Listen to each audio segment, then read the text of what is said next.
ሰላም ሰላም፣ እንኳን ደህና መጣችሁ። አህለን ወሳህለን። የዛሬው ትምህርት ስለ አይብ ነው። በእንግሊዝኛ ቺዝ የሚባለው፣ በአረብኛ ደግሞ ጁብን የሚባለው። በጥያቄያችሁ ተመርኩዞ ነው ይሄ።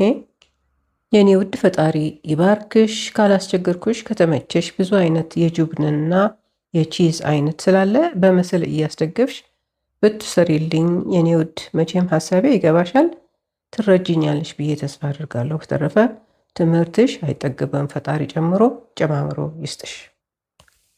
አይብ፣ እኛ አይብ የምንለው በእንግሊዝኛ ቺዝ ይባላል፣ በአረብኛ ደግሞ ጁብን ይባላል። አሁን የተለያዩ ጁብኖች ምን ተብለው እንደሚጠሩ ልንገራችሁ። ጁብን ፊታ ወይም ጁብነት ፊታ የሚባለው በእንግሊዝኛም ፊታ ነው የሚባለው። ይህንን ይመስላል። ጨው የሚበዛበት ትንሽ ኮምጠጥ የሚል ቺዝ ነው። በእጃችን ወይም በሹካ ስንነካካ በቀላሉ ይፈረፈራል። እንደ ሌሎቹ አይቦች አይለጠጥም። በፊታ ውስጥ ያለው የውሃ መጠን ከፍ ያለ ነው። ግሪክ ሳላድ ብለው የሚጠሩት ሰላጣ በአብዛኛው የሚሰራው በፊታ ቺዝ ነው። አንዳንዴ ደግሞ ነጭ ሽንኩርት ወይም ትንሽ ቀይ በርበሬ ወይም እንደ ቃሪያ ተደርጎበት በደንብ ይመታና እንደ ማጥቀሻ ሆኖ ከዳቦ ወይም ከቂጣ ጋር ይቀርባል። ፈጣይር የሚሉት ቂጣ አለ። እሱ ውስጥም እንደ ሳንድዊች ተደርጎ ይጋግራል፣ ፉርኖ ውስጥ ማለት ነው። ይህንን ጁብን ለሳሞሳም ይጠቀሙታል። ሳሞሳው ይከተትና ተጠቅልሎ ወይ ይጠበሳል በዘይት ወይ ደግሞ ፉርን ውስጥ ይከተታል። ጁብነት ግሬሽ ወይም ጁብን ግሬሽ የሚሉት ደግሞ ኮቴጅ ቺዝ የሚባለው ነው በእንግሊዘኛ።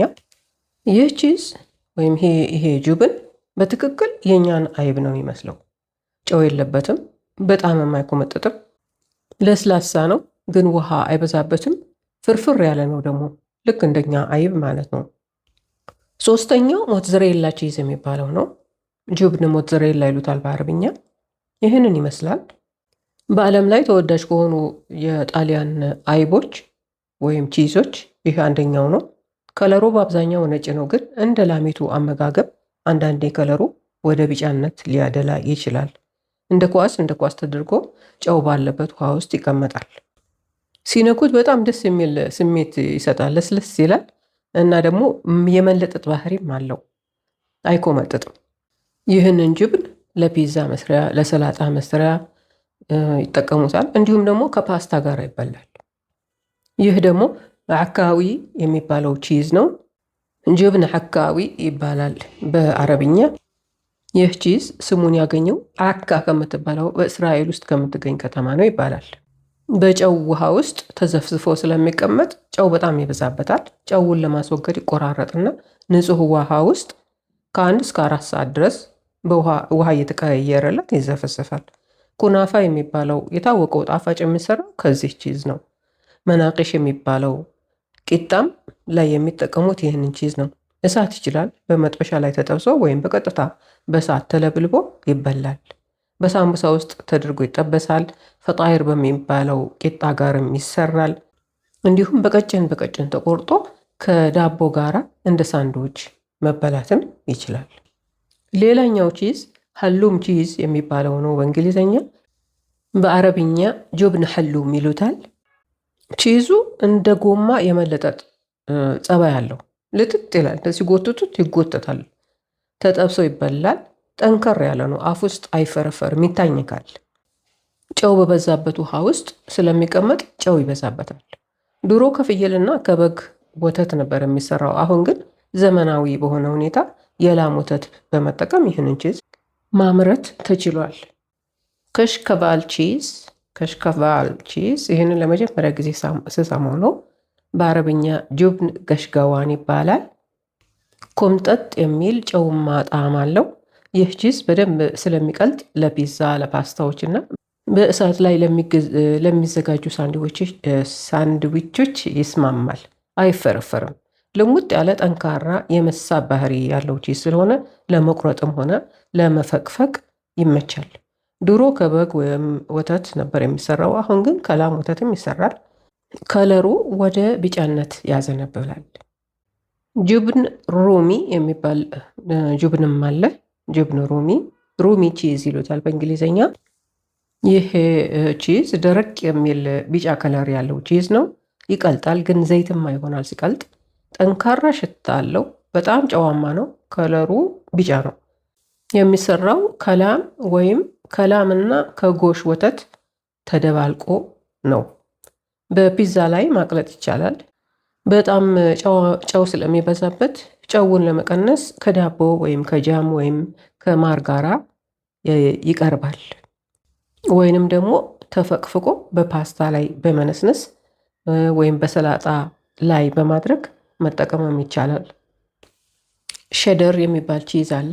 ሸደር፣ ይሄኛው በአረብኛ ጁብን ሸደር ይሉታል። ይህ ቺዝ ደግሞ እንግሊዝ ሀገር ከምትገኘው ሸደር የምትባል የገጠር ከተማ የሚመረት ነው።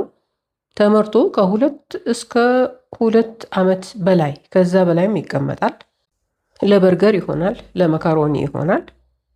ወይንም ደግሞ ይቆራረጥና ከወይን ወይንም ደግሞ ከአፕል ጋራ ይቀርባል። እንዲሁም ከድንች ጋራ በአሉሚኒየም ፎይል ተጠቅልሎ እሳት ላይ ይጠበሳል። ቢጫማ ከለር አለው። ከወተት የሚገኙ ነገሮችን ከጠቀስን አልቀረም። ወተትና ከወተት የሚገኙ ሌሎች ነገሮች ደግሞ ስማቸው በአረብኛ ምን እንደሚል በዚሁ እኒ ሐሊብ ማለት ወተት ማለት ነው። ለበን እርጎ ነው፣ ግን ትንሽ ውሃ ተጨምሮበት ተመቶ ከዛ ነው የሚቀርበው። ከኛ እርጎ ይቀጥናል። ዘባዲ የሚባለውም እርጎ ነው። ይሄኛው ትንሽ ወፈር ያለ ነው። የተለያዩ የፍራፍሬ ከለሮች ስለሚጨምሩበት በተለያየ አይነት ይመጣል፣ ግን እርጎ ነው። ግሽጣ የሚባለው ደግሞ ክሬም ነው። በአማርኛ ይመስለኛል ካልተሳሳትኩኝ ስልባቦት የሚባለው ነው። ደስ የሚል አቋም አለው። በዳቦ ላይ ተቀብቶ ይበላል። ለብኔ የሚባለውም እርጎ ነው። ነገር ግን ይሄ ውሃው የወጣለት እርጎ ነው። እርጎውን በሻሽ ማጥለያ ያደርጉና ለ24 ሰዓት ያህል ፍሪጅ ውስጥ ያስቀምጡታል። ከዛ በኋላ ሲያወጡት ከእርጎ በጣም የወፈረ ይሆናል። አጠቃቀሙ በማንኪያ ተማስሎ ጠቅለል ሲል የወይራ ዘይትና ሰሊጥ በአረብኛ ዛተር የሚባለው ተደርጎበት ወይ በትኩስ ቂጣ ተጠቅሶ ወይ ደግሞ ተቀብቶ ይበላል። አንዳንዴም ለብኔ እንደ ትንንሽ ኳሶች ተጠቅልሎ የወይራ ዘይት ባለበት ጠርሙስ ውስጥ ይጨመራል። ሮዝሜሪ እና ትንሽ ቃሪያ ወይንም ሌሎችም ቅመማ ቅመሞች ተጨምሮበት ይቀመጣል። ባስፈለገ ጊዜ ሊበላ ማለት ነው። ሐሊብ ጀመል የግመል ወተት ነው። ሐሊብ ወተት ማለት ነው። ጀመል ደግሞ ግመል ማለት ነው። የግመል ወተት በብዛት ይሸጣል። እኔ ግን ቀምሼው አላውቅም። የቀመሳችሁ ካላችሁ ምን ምን እንደሚል ንገሩኝ። እሺ።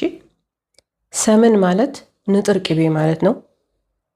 ሰምን በለዲ ማለት ደግሞ የሀገር ውስጥ ንጥር ቅቤ፣ በሀገር ውስጥ የተመረተ ንጥር ቅቤ ማለት ነው። በለዲ ማለት የሀገር ውስጥ ምርት ማለት ነው። ዙብዳ ደግሞ ቅቤ ነው። ቀጥታ ከላሜቱ እንደመጣ ምንም ሳይጨመርበት ምንም ሳይደረግ ያ ቅቤ ዙብዳ ይባላል። እስካሁን ያስተማርኳችሁ የጁብን ማለት የቺዞችን አይነት ነው። ፊታ፣ ግሬሽ፣ ሞትዘሬላ፣ አካዊ፣ ሐሉም፣ ገሽገዋን፣ ሩሚ፣ ሸደር ይባላሉ። ፎቶቸውን እዚህ ፖስት ለማድረግ አልችልም፣ ማለት የሚችል አይመስለኝም። ነገር ግን የሁሉንም ስም አስቀምጬላችኋለሁ። ልትገዙ ስትሄዱ በስማቸው ታገኟቸዋላችሁ። በተለምዶ የአምራቹ ካምፓኒ ስም ከላይ የሆነና ከታች ደግሞ የቺዙ አይነት ይገለጻል። በዛ አይነት ምን እንደምትገዙ ለማወቅ ትችላላችሁ። ሌላ ልጠቅስላችሁ የምፈልገው ነገር ጁብነት አልካሳት ማለት ምን ማለት ነው? ጁብነት አልካሳት በብርጭቆ የሚመጣው ጁብን ነው። በአረብኛ ካስ ማለት ብርጭቆ ማለት ነው። ስለዚህ በብርጭቆ የሚመጡት ቺዞች ጁብነት አልካሳት ተብለው ይጠራሉ። ሆምወርክ፣ የእነዚህን ቃላቶች የአረብኛ ስም ንገሩኝ። አይብ ወይም ቺዝ በአረብኛ ምን ይባላል? ወተትስ? እርጎስ? ንጥር ቅቤ ምን ይባላል? የግመል ወተት ምን ይባላል? ያልተነጠረ ቅቤስ ምን ይባላል?